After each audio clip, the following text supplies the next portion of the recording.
Traders, berjumpa lagi di acara Ngobrol Pintar Agro Ekoteknologi. Oke, jadi tema kali ini nih itu tentang prospek kerja lulusan Agro Ekoteknologi bersama dua narasumber kece kita.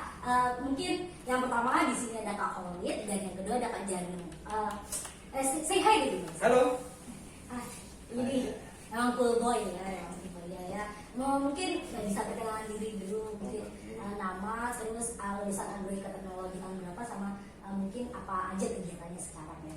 Mulai dari Kak Janu dulu deh. Halo, nama saya Januar Ramdhani, biasa dipanggil Janu. Saya masuk kuliah di Unram itu ngambil program studi Agro Ekoteknologi itu tahun 2013 dan sekarang alhamdulillah sudah kerja. Kemarin lulus tahun 2018, jadi sekitar 5 tahunan lah. Ya segitu cukup lah. Ya. Oke, kegiatannya apa? Sekarang kerja di perusahaan, masih bergerak di bidang pertanian, perusahaan perbenihan ya. Itu ada di Jember kantornya ya. Oke, terus lanjut mungkin Kak Khalid. Langsung ya? Iya. Nama saya Khalid, lengkapnya sih Muhammad Khalid Fadilah. Aslinya Jawa, hanya alhamdulillah sekarang di Lombok. Jadi kalau kuliah ngambil prodi Agro Ekoteknologi di Fakultas Pertanian Unram 2012 angkatannya. Wisuda alhamdulillah tepat waktu lah.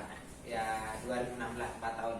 Oke. Sama sebenarnya dengan Mas Janu, kami juga bergerak kerjanya atau kegiatan sehari-hari ya di perusahaan swasta. Ini kita jadi karyawan swasta, sama juga bergerak di benih dan pestisida juga, yang kalau kantor pusatnya sih di Mojokerto, tapi di Lombok sudah ada kantornya juga gitu.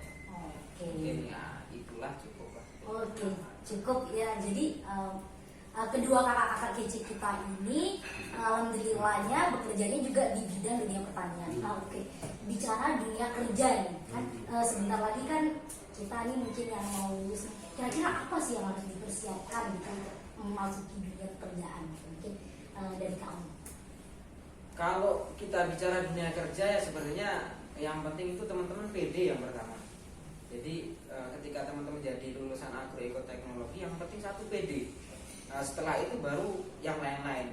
Yang kedua setelah PD ya pasti mental. Teman-teman kalau basic pertanian, ketika kita ingin bekerja di manapun ya, tapi lebih baik ya sejalur ya. Misal ke pertanian ya harus memiliki mental yang kuat. Dalam arti ya teman-teman punya basic pertanian jangan dilupakan itu. Dan kalau bisa ahli di salah satu bidangnya, jangan semua, karena kita nggak bisa juga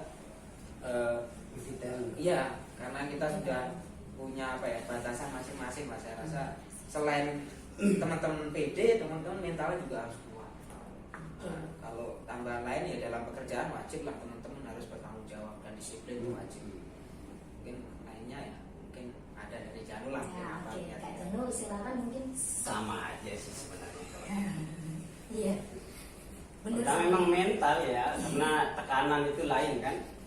Tekanan dari perusahaan dan tekanan kita buat laporan sehari-hari itu Beda ya banget. effortnya. Terus gimana sih tiba-tiba bisa keterima di pekerjaan ini? Alurnya itu gimana, maksudnya apa aja yang harus diusahakan? Apa emang udah oke, aku mau nargetin lama di perusahaan ini, atau karena networking, atau karena jaringan, atau gimana kira-kira? Mungkin dari Kak Janu. Iya, kalau jaringan sebenarnya memang perlu banget sih sebenarnya, jaringan itu, networking itu. Makanya perlu teman-teman juga yang masih kuliah ini, terutama itu dengan alumni harus sedekat mungkin sebenarnya, daripada teman-teman berjalan sendiri di pada saat kegiatan-kegiatan begini kan. Seperti contohnya kegiatan ini aja nih, sebenarnya yang orang-orang yang harus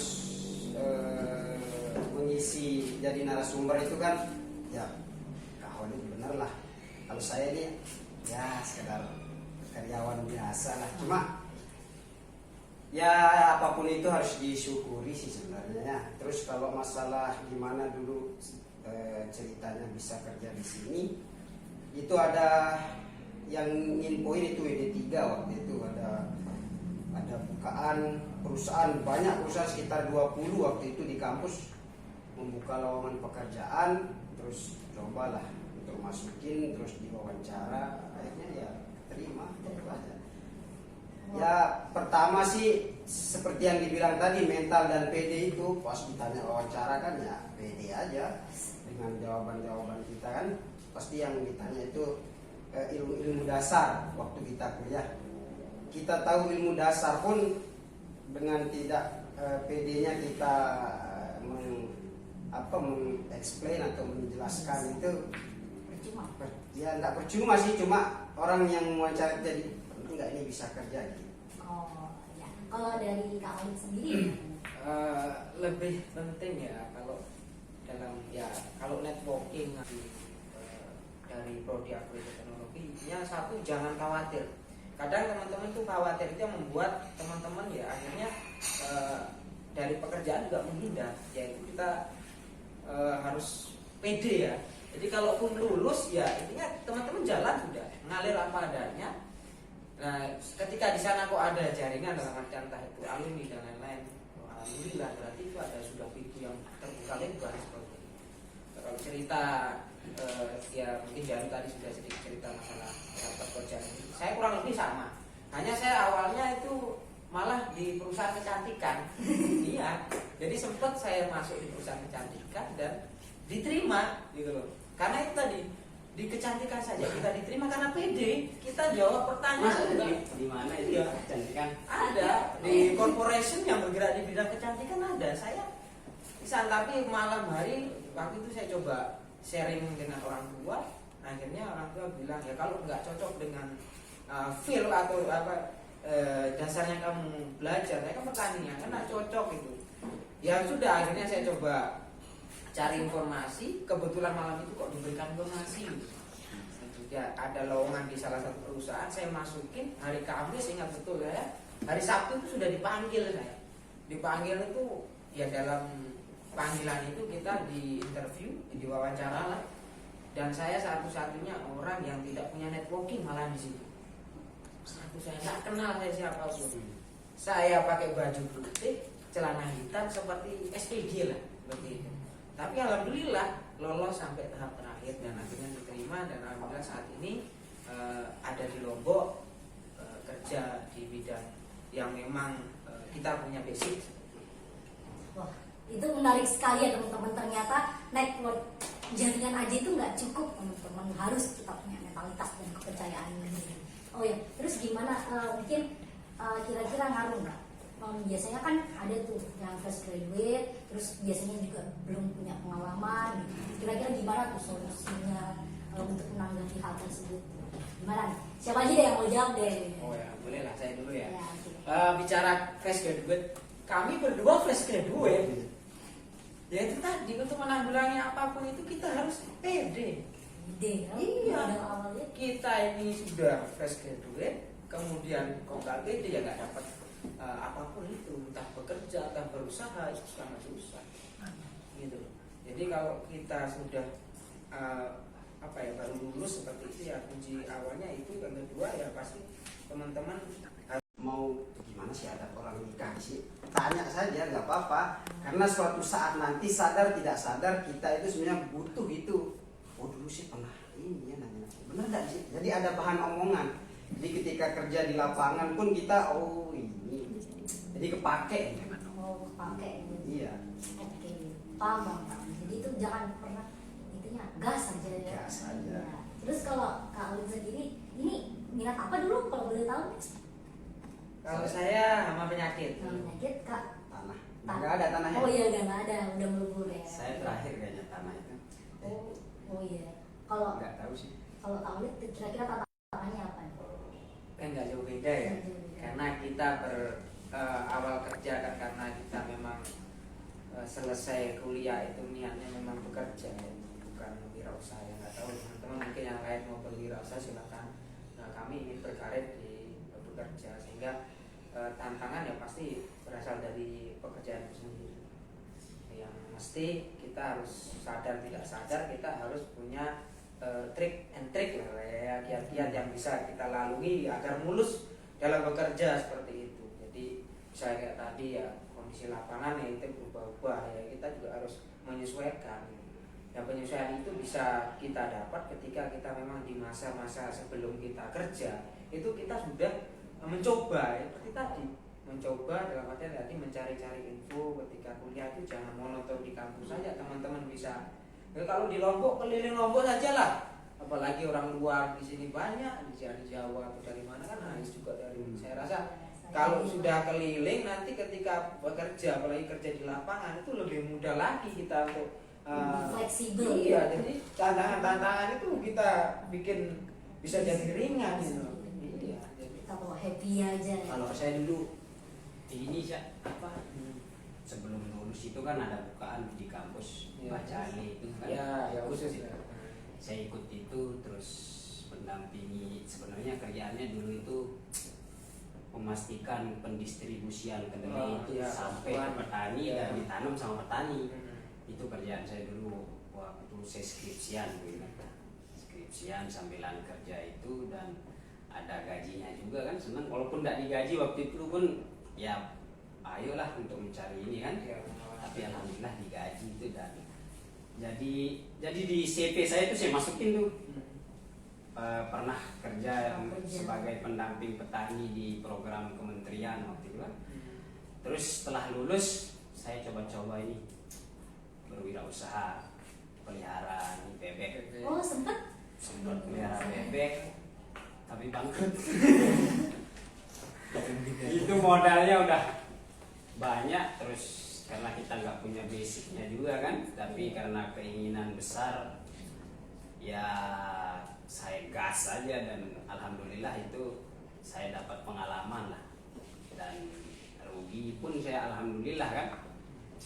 Terus pelihara puyuh itu bersama dengan Kak Jihad sama siapa satu orang Awal bukan siapa satu Habibur Rahman. Itu kita lulus tuh ini program apa sih yang di kampus yang Jadi ada kemitraan dengan apa kampus mahasiswa alumni. Oh, ada hibah ya. Iya, dengan hibah. Oh, yang 25 juta itu? Iya. Kali? Kita berapa ya? 35 juta gitu. Masa? Kita produksi banyak, kita sampai membuat nasi puyuh namanya dulu kan. Tapi Tahu-tahu dihantam sama ini pandemi Covid. Orang harus kerja dari rumah. Orang yang jualan keliling ini kan sasaran pasar kita itu kan waktu itu ini orang jual cilok, ya kan? Tapi orang jualan nggak boleh ke SD kan, ke sekolah-sekolah lah. Akhirnya stok kita numpuk, harga murah, nggak bisa kita nutup. Akhirnya ya itu. Terus saya kerja aja lah untuk cari-cari pengalaman juga, dan alhamdulillah ya alhamdulillah ada lah pengalaman. Oh di sini dia sumber ini, di sana butuh ini, jadi bisa di sana sumber pisang misalnya, di sana lagi orang butuh pisang, tinggal kita linkkan saja ya gitu. bukan aja ya. Berarti keren. Intinya kalau dari poinnya ini, kalau kajian ini dia mau keluar dari zona nyaman. Ya. Itu kan jadi sempat berwirausaha juga. Ya. Berani ngambil tantangan gitu. Tapi kalau Kak Khalid ini yang ditekankan itu mentalitas. Ini kadang-kadang ini enggak, mentalitas itu mungkin beberapa pemuda nggak seberuntung Kak Jani, nggak seberuntung Kak Khalid gitu kan. Mentalitas kan juga bisa dibangun. Ya, pasti. Nah, gimana sih tipsnya ini untuk membangun mentalitas ini gimana sih ya? Dari sendiri mungkin? Kita ini kan apa ya, manusia lah ya, tetap ada salah.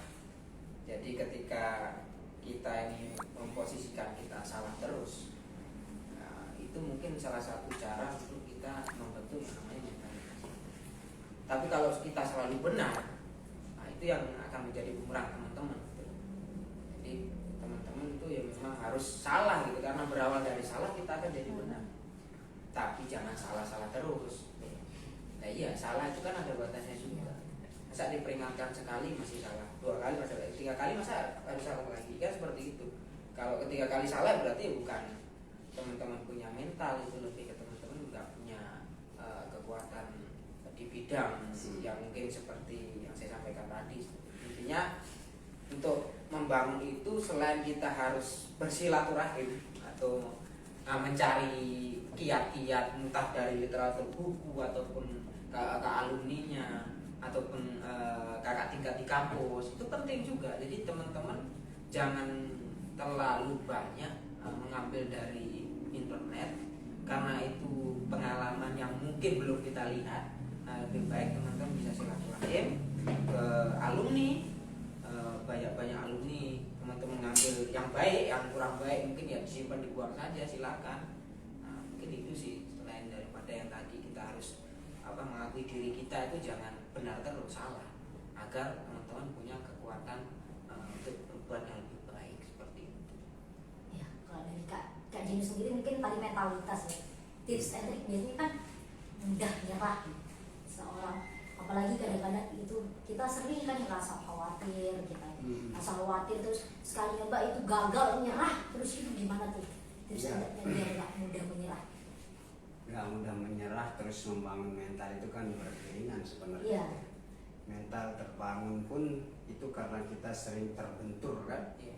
Terbentur katanya kan. Terbentur kapan terbentuk ya. Nah, terbentuknya nanti kalau udah mental udah baja.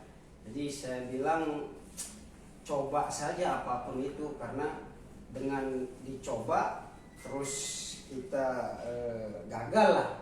Itu secara tidak langsung, sadar tidak sadar teman-teman sudah naik posisinya menjadi orang yang nanti mentalnya sudah ini. Jadi terus saja dicoba apapun itu, kerjaannya apapun itu, entah itu hanya sebagai misalnya di kepanitiaan saja. Contoh kecilnya orang memandang sebelah mata kadang sesi perlengkapan itu, divisi perlengkapan apa sih, cuma cat dari meja. Padahal dari situ kita ini pelan-pelan nanti mental kita terbentuk juga. Di gimana kita ditekan sama ketua panitia, cepat cari ini kan secara tidak langsung itu harus disusun schedule ya. Itu kan bagian daripada pembentukan mental sebenarnya. Jadi itu. Oke, berarti kalau kalian ingin kerja, kalian juga harus siap mental teman-teman, itu kuncinya gitu. Terus jangan takut teman-teman, ini jangan khawatir kalaupun misalkan kalian udah fresh graduate, percaya diri aja, confident aja, coba peluang sana sini gitu, jangan takut gitu teman-teman. Mungkin itu aja ya. Sudah berapa menit kita bicara? Udah? Oke, mungkin itu aja ya podcast kali ini teman-teman. Sampai jumpa di episode ngopi berikutnya. Terima kasih Kak Maulid, terima kasih Kak Janu. Sama-sama. Dulu. Iya.